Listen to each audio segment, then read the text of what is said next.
So one of the primary focuses of bioregulatory medicine is the idea that everything is related to everything else, and that in science, the systems still don't seem to interconnect with each other. It's much easier to have a top-down kind of a system where if you're just dealing with the heart, for instance, that you're a cardiologist, and that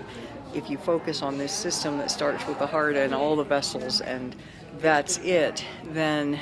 it makes your job to heal that part of the system much easier than if you understand that there's impact from every other system on the cardiac system at any given moment. And that these systems not only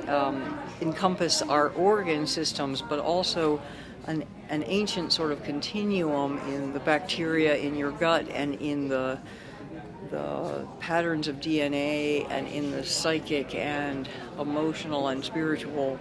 systems that have come together to create you at this very moment, and that all of those on multi-dimensions and sort of in all of the different planes are one huge interrelated system. And rather than worrying about breaking that down, I think it's very important to understand that that system has a basic wisdom, and that it's a reliable system that is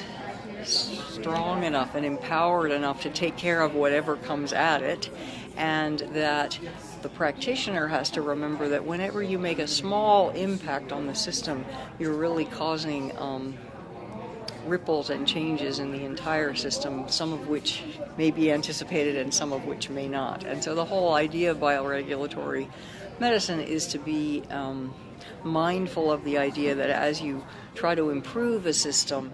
you have to remember that the smallest impact may have far-reaching consequences. But when you understand that there's such a huge dynamic web that holds us and that informs all of our health and wellness,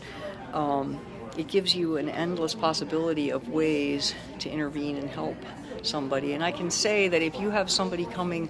for any kind of illness, if you can make the promise that you'll keep by them and that you'll continue working with them until they actually feel like they're better, then you've given hope, and that's the first part of healing. Medical science, I often feel like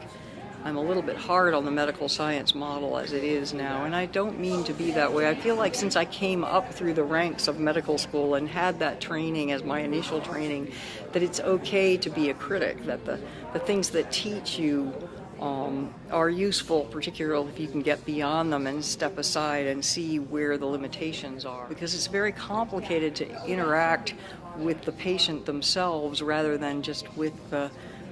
disease, which becomes separate from them. But if you approach a patient with kindness and with love and with the humanity that allows you into their